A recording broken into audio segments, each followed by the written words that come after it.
after-tax salvage value is pre-tax salvage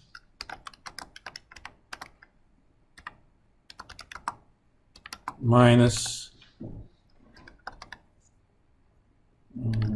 pre-tax salvage minus book value at salvage time times tax rate. Or if you open that up, that's equal to pre-tax salvage times 1 minus tax rate and plus book value at salvage times tax rate. You can think of this amount, pre-tax salvage minus book value, as the profits that you made as far as IRS is concerned. You know, you bought this product at $30 million. Over the 7 years, you wrote off $20 million. So in IRS's mind, that thing is worth $10 million. If you end up selling it for 15, IRS says you made $5 million. Whether or not you agree with that is not IRS's problem. Any Suits fans here? As Harvey says, that sounds like a you problem. Or IRS here, you are here.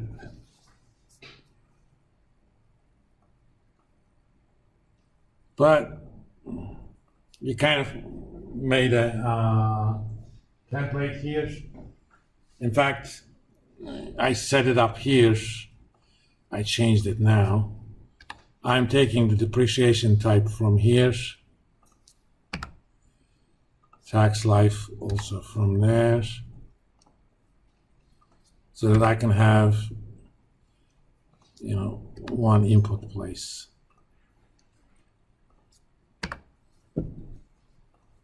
Suppose I bought a product for 10 million and I can sell it at $3 million. It's 15-year makers and I'm going to salvage at year 10. Tax rate is 25%. It looks like I actually lost money as far as IRS is concerned because pre-tax salvage profit is negative. Those are the salvage taxes. Oh, this thing is actually wrong. I'm sorry. This should be pre-tax salvage plus salvage taxes.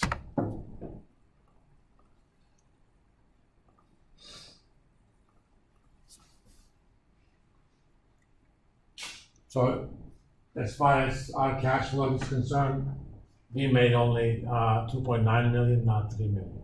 Why? Because some of it went to taxes. Or if I had sold this for 2.5. Oh, wait a minute, I made another mistake here. I should say minus taxes, I'm sorry.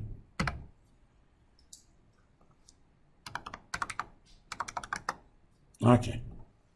If I sold it at 3.5, IRS thinks that I made $252,000.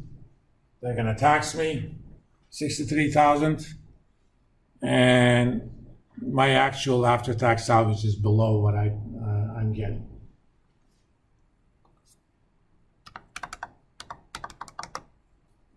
You know, sometimes, as far as IRS is concerned, you lost money. That means you're going to get a tax credit. Okay. Or tax return. It'll reduce your tax bill. Think of it that way. So this actually, you know, allows us to calculate our what you want to call depreciations and salvage cost. Let's give a break. After the break, we're gonna talk about using a rather detailed example, how to calculate net capital spending, changes in net working capital, obviously depreciations, operating cash flow, and cash flow from assets, then we'll make a decision. Then we'll talk about some of the analyses that we can make with these. So let's get back here at 725. All right, guys, let's continue. So let's make up a project, some bells and whistles.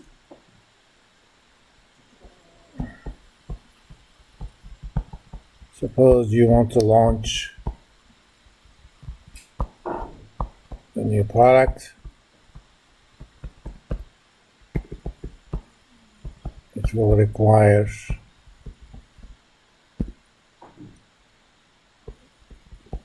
$20 million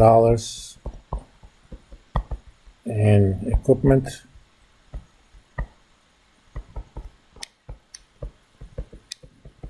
subject to 10-year makers.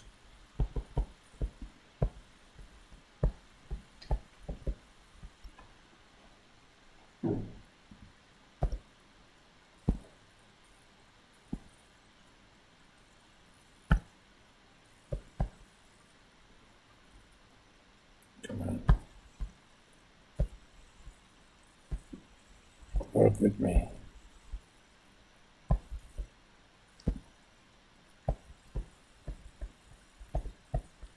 Project requires that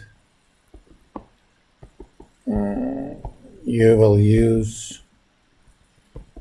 land purchased by the firm 5 years ago at $5 million.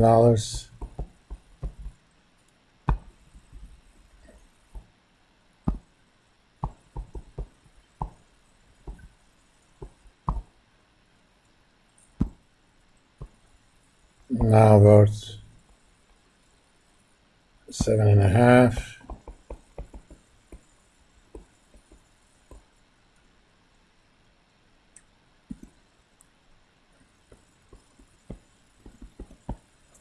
You will need to invest $2 million into inventory and accounts receivable.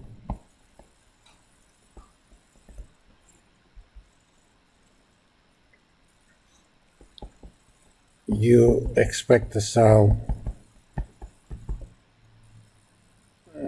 1 million units.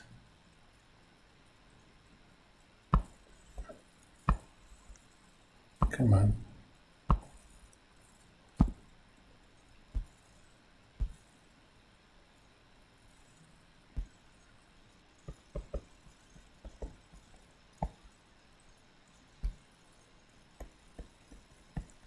Units of the new product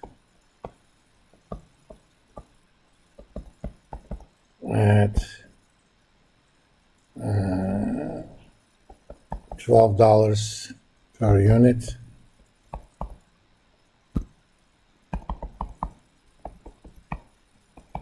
It will cost you $5 per unit to produce them.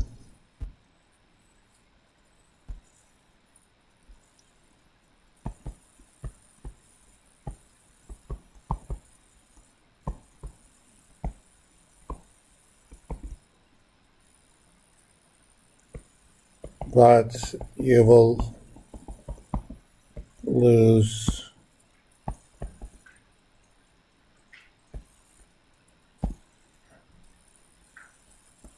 $300,000 unit sale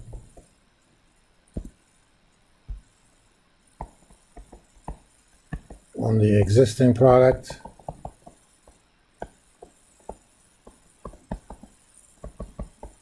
that sells for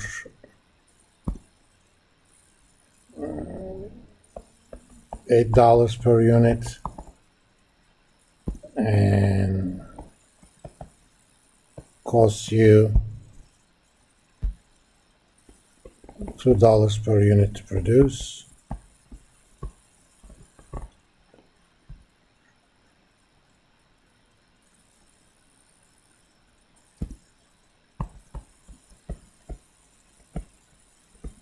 The new product also is expected to increase membership fees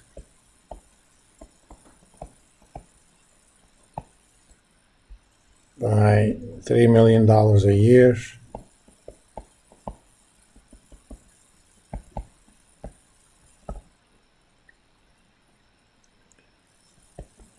You have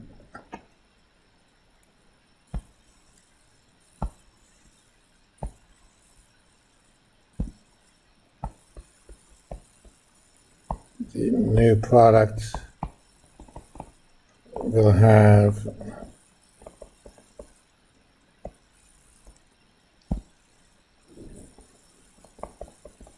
$500,000 a year in fixed annual costs. So these are the costs that you would incur even if you didn't produce anything. And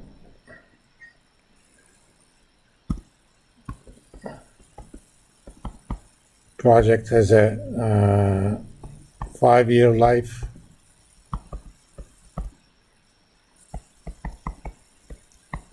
At the end of the project,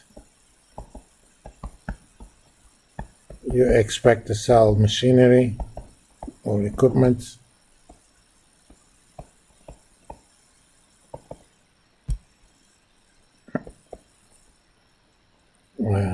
for $7 million.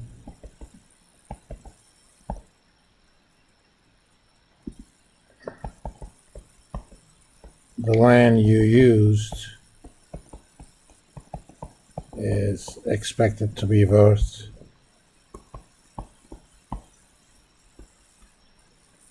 $8 million. Let's make it 8.5.